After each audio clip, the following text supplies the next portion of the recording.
So, one of the very first pieces of viral content that I saw when we got here to Livigno was a video of an American snowboarder announcing to the world that he was free and available on February 14th. Of course, that's today, Valentine's Day. And I was like, who is this dashing young man who is so bold to put this news out there? And of course, it's Jake Pates of the American snowboarding squad, half piper, who did great on Friday evening here in Livigno. And we thought, since we're in this, Valentine's Day spirit, that we would catch up with Jake to find out how things are going on that front, and also his very inspiring comeback story to these Olympic Games. He is here with us.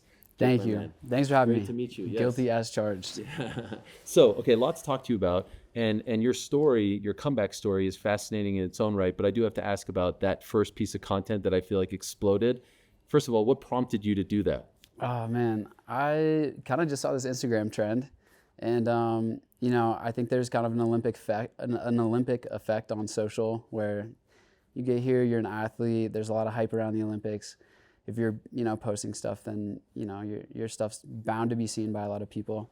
And so I kind of came in, I wanted to push a bunch of content out and kind of have fun with it. And it's cool for me to be at the Olympics. So I'm just trying to be playful and enjoy myself. And I saw this trend. I was like, all right, we're making this for sure. It's this crazy sound. And it said, free on Feb 14th, BTW, by the way. So I was like, all right, let's do that. And I didn't expect it to go that crazy, but it exploded. It did explode pretty good. So. And I noticed, by the way, like I was looking at the top comments, it's all ladies. Yeah, quite a few girlies in there. I feel like it worked out. It did work out pretty well.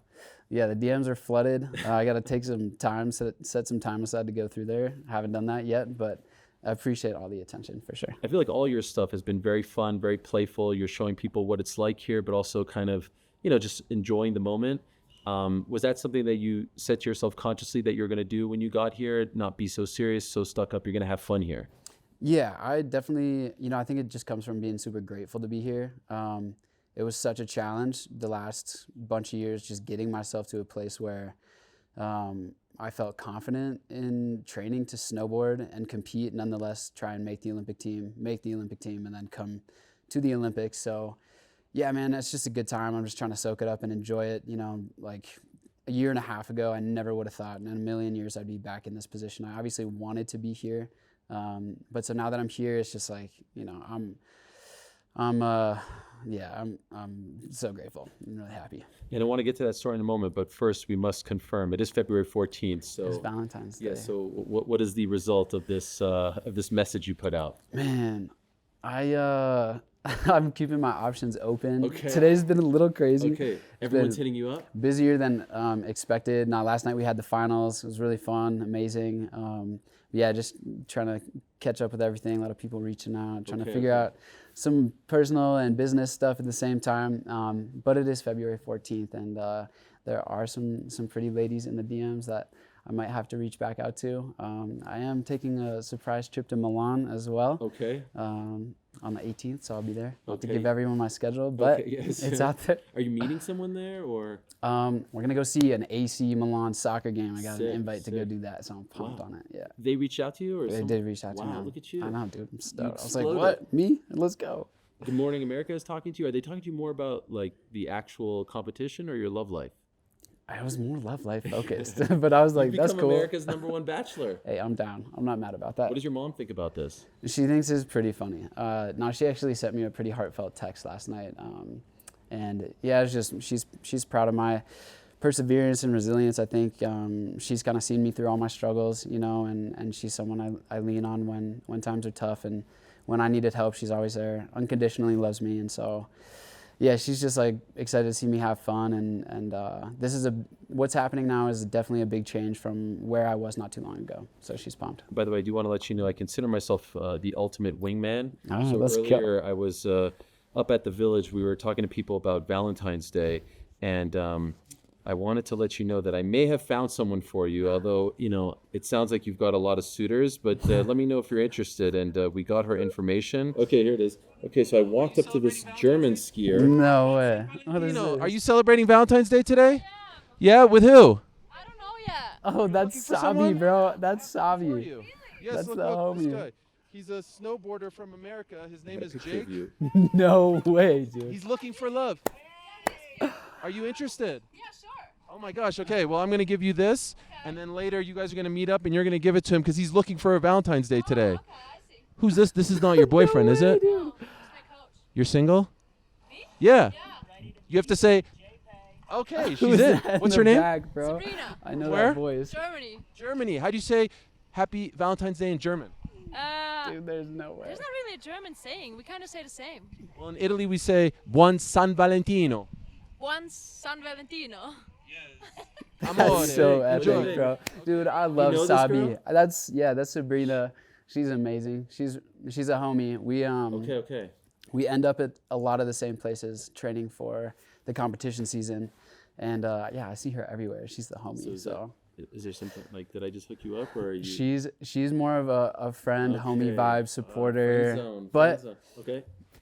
yeah, but You said you're cute, just for the record. she did say I'm cute. Yeah. She did say I'm cute.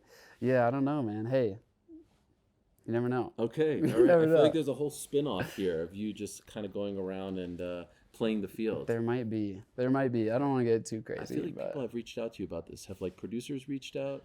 we've had a couple things, but Wow, nothing. this is crazy, nothing that's man.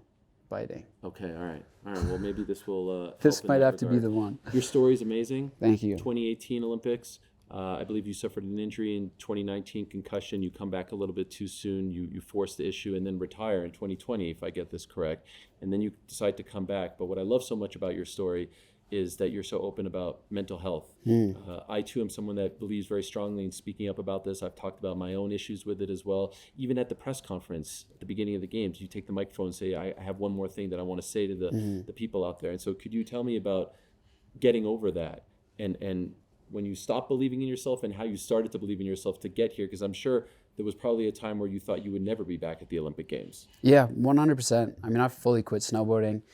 Yeah, and it was kind of a cascade of events. It was a lot of different things, but I think what played a really large role in that was the symptoms that were derived from multiple concussions over the years. I mean, snowboarding is one of the most fun things in the world, but it's also like dangerous and there's risks, and part of it is crashing. If you want to get better, you got to crash. And so I did a lot of crashing from the time I was like 7 until, now I'm 27. So the last 20 years, give or take, I've been smashing my head every once in a while. And so, you get to a point, I think, where if you're not taking the time you need and doing the necessary things to take care of yourself and take care of your brain and your mental health, that you reach a point where things kind of start going downhill. And for me, a lot of that presented as like depression, anxiety, my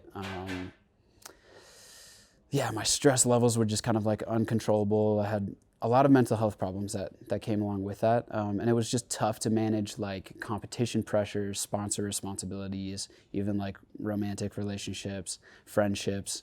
And I definitely turned to like substances for a while. So a lot of that time, it's like in the moment, it kind of feels like maybe substances will kill the pain, right? Like drinking and whatnot. So that ended up making it worse. And I had to step away and take some time to find myself again. And, I had already basically lost hope and belief in myself that I could continue in this sport. I think some of that was the people I was surrounded by weren't as motivated as maybe I was hoping they would be. And for me, it was like relying on outside.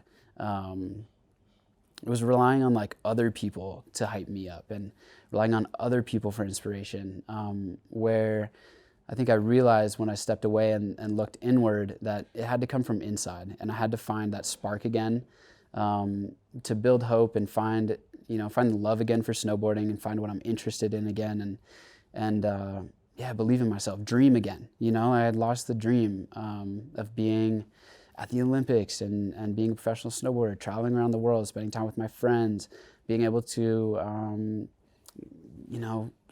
support myself, support a family one day, hopefully. And so, I don't know. I basically had to do a lot of introspection and find that spark again. And then I think during that time, I had a few key people that I was in touch with, Ayumu Hirano, Kaishu Hirano. They were trying to pull me back.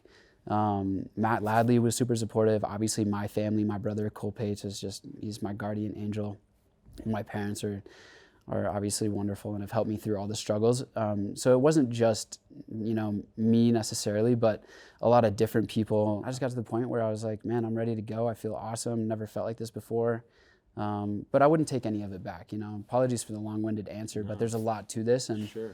I'm honestly really grateful for the whole experience. I think it's just taught me patience, also like how important belief is, and that motivation isn't always there. Motivation isn't something necessarily that you can manufacture. And when that disappears, you really got to like dig deep. And so, there was a lot of things that I did to make my way back to where I am now. But yeah, at a point, I never thought I'd get here again. So to be here, I'm grateful. How dark did it get? It got super dark. I had some really interesting days, man. And my roommate at the time, rest in peace, Coulter Hale, had taken his own life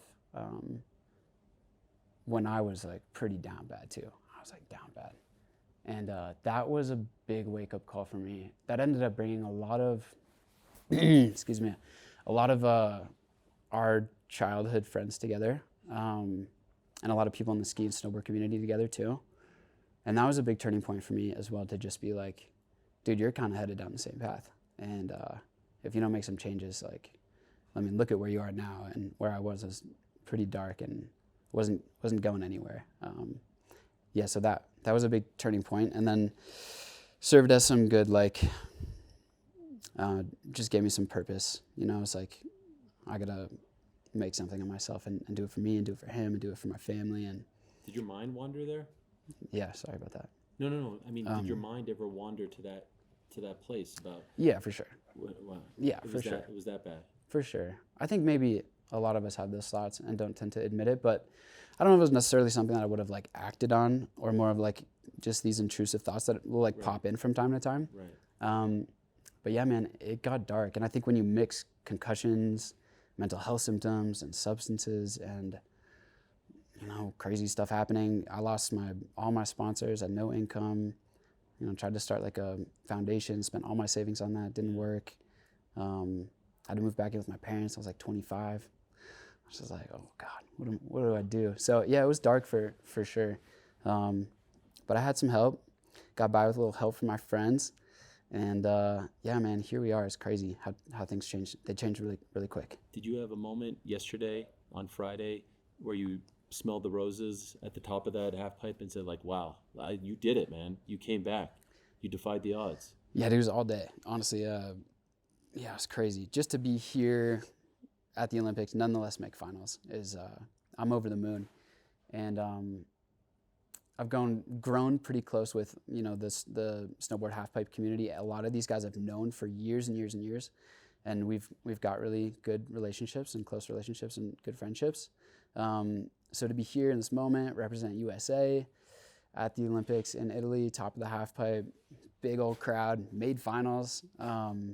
Yeah, I was over the moon, man. I couldn't help but have the best night of my life, and it was funny because it was probably the first time I've ever competed where I had zero pressure, zero nerves. I was just like, dude, let's go. I'm so pumped to be here. Put on a good show for the people, and I got to open it up, which was super cool too. Yeah, it was amazing. It was amazing to watch and to hear you talk about this story. Has this motivated you to try to come back in 4 years? Would you like to do that? Yeah, man. I told myself when I started this comeback, which was basically, essentially it was February last year. I had tried to come back in 25, blew up my ankle, got surgery, missed the whole season. And then last February, I flew out to Switzerland to the best half pipe in the world just to train, get back on my feet slowly. And I told myself then, when I make this happen, I'm not stopping until I absolutely have to, whether my body gives out on me or they kick me out because I'm too old or I just don't make the team again, whatever it is. Yeah, I'm seeing this thing through. I'm definitely not going anywhere. And I'm more motivated and hungry than I've ever been. And I would argue that no one else is as fired up as I am about snowboarding right now. So What is your message to someone who might be going through what you went through, who might be feeling down right now, who might be watching this and thinking there's no way out? What would you say to that person? I would say take my story as an example, and know that someone who's in my position now once was in the same exact position as you are, going through this struggle. And that even when it doesn't feel like there's hope, and even when you're ready to give up completely, there is a higher power, I believe, that has your back. And if you can tap into that and find faith and find some belief and find some hope and just try and keep pushing, moving forward, one thing after the next, little baby steps, you know, 1 foot after the next, you eventually can dig yourself out of that hole and find yourself in a place where the momentum starts moving, and then run with it and go with it and go with it and go with it and don't stop. Well done. Congratulations. Thanks, on man. making it this far. And I know you work with kids as well, and you need to get some sponsors back. I do. heard that you were on the prowl for sponsors. Any Yeah. updates on that? Because I saw you tell the world you're open for business. Yeah, I do have a couple little updates on that. Obviously, the social is growing, so I have a couple brand deals in the works, which I'm super excited about. Some bigger media things, which I'm excited about too. I'm not ready to talk about that quite yet. All good. But yeah, you know, there's one of my buddies has also helped support this kind of journey back to the sport, and he's got a cryptocurrency company called Renzo, and he's been helping support me. He's been instrumental in helping me afford to go train and get to these places and make this happen. And so we're working on something bigger too, which is exciting. It's all coming up, Jake. Right? Yeah. That's all coming up, Jake. It's all coming up, Jake. And tonight we'll see. Perhaps more good luck. I don't Thank know. you, I bro. do wish you the best. If you Thank want that lady's number, but it sounds like you know her. I know, I got Sabi's number. But Yeah. it seems like you also have the pick of the litter as well. Right on. Must be nice. Must be nice, Jake. I give you a little cheers right here. A little Thank you, sir. espresso. Well done. Congratulations and good luck. And hopefully we'll see you again down the line. I appreciate it, man. Thank you.